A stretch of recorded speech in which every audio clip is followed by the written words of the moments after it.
South Africa, immigrated to the US in the 1970s. I really started to become interested in cars, particularly, in fact, before I left South Africa. Well, my name is George Jones. I currently own 3 Jags and a pickup truck. I have a E-Type, a Mark II, and a XK8. 1998 XK8. My E-Type is 64, and my Mark II is 66.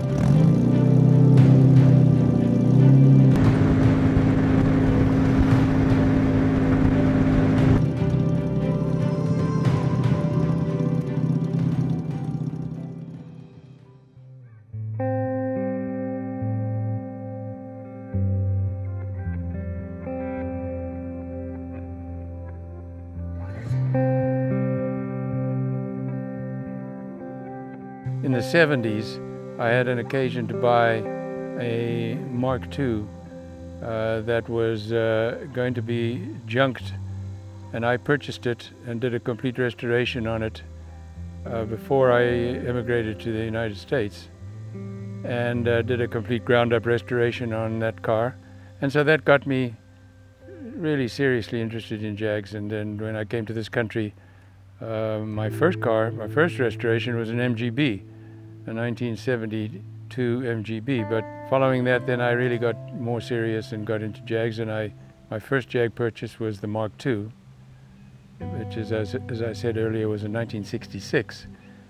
It was a driver, but it was in serious need of restoration, and so I started that restoration somewhere around about 2000. Finished that restoration in 2003 and showed it up at the Stowe British Invasion show up there, which I'm proud to say I won first in class out of 14 of them. And so that really got me started and got me hooked, and I later decided to get an E-Type, which I did. I do not have it, as I restored that one and then I sold it. Not enough room to keep all my Jags, so I sold that one and then eventually bought the E-Type 1964 E-Type Roadster that I have now, and have done a complete restoration on it, with the exception of the paint, because it's original paint, and that's valued highly in collector circles. So that was the beginning, and that was what really got me started.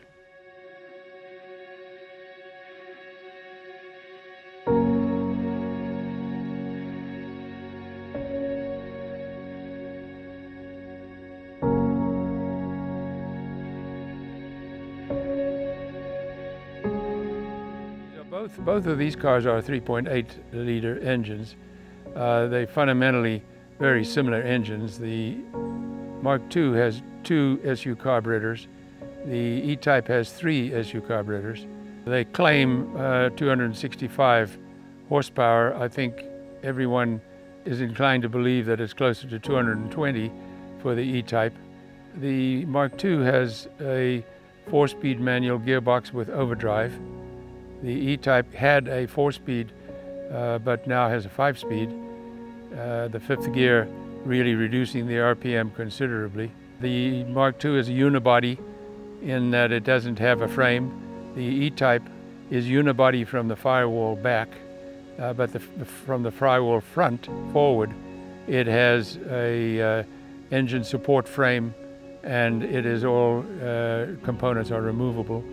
And that's the big difference between the two.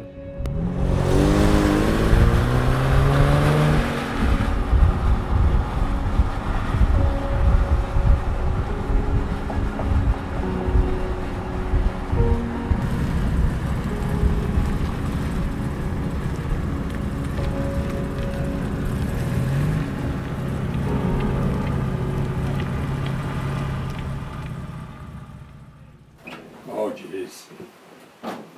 From here on forward, Yeah. everything has been done, all repainted, plated, and everything. And so, yeah, It's quite a... I don't know whether you remember years ago, they put out records, long playing records, Sounds of Sebring. Oh, okay, And yeah. those records, we'd sit and listen to those. You could, they'd announce what it was, the D Jags or the Ferrari this or whatever. So you got to hear what they sounded like. Yes.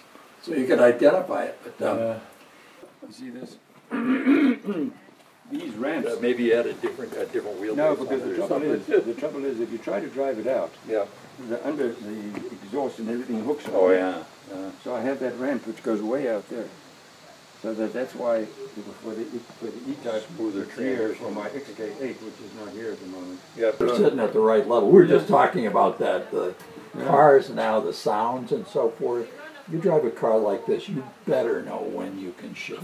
Yeah. You can't. Yeah, I was Travis drove the Mark II back from. Yeah, he was telling me. And we had to work on him hard to use the revs. Use the revs. No. Yeah. Well, that's one of the things. I had the Mini there. I like driving, and it's the same thing. I mean, 6 speeds, and there aren't a whole lot of places you can use all of that. But no, they're not, unfortunately. If you don't know how to use it, you can make a mess out of things real quick. Yeah, you can. So anyway, enough about us. Very nice restaurant, which is called the Golden Lamb Buttery. And the owner there, Mr. Booth, had a 1954 XK120 white Jaguar, which he had purchased new in 1954. And he always used to have it parked out for his guests to see in the front of the restaurant. And as I got to know him, I would go out with my Mark II, and he would permit me to park it right next to his white Jag, and we got to be really good friends in a way. Not that we met very often, but whenever I went out to the restaurant, I would drive my Mark II out there and I would park it next to his 1954 120. Unfortunately, he died a number of years ago. His granddaughter runs the restaurant right now, and she's always very accommodating and very pleased to have me drive the Mark II out there and still park it in the same place because it gives her memories of her granddad. And I enjoy doing it because it's kind of a legend now that we've established.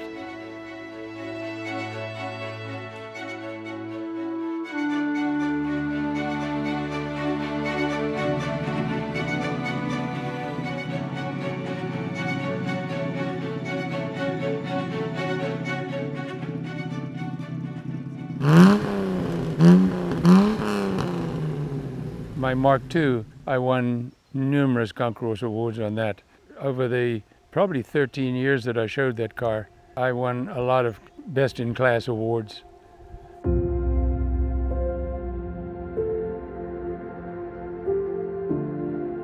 In more recent years, I really just enjoy restoring and driving, and as opposed to really showing. So I'm really not on the show circuit anymore.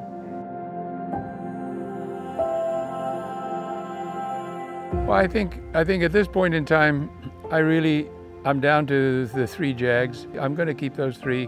I don't see myself getting rid of them. They're all sort of individual, particularly the Mark II and the E-type Jags. My intentions right now are to simply use them, enjoy them, and just have a good time with them.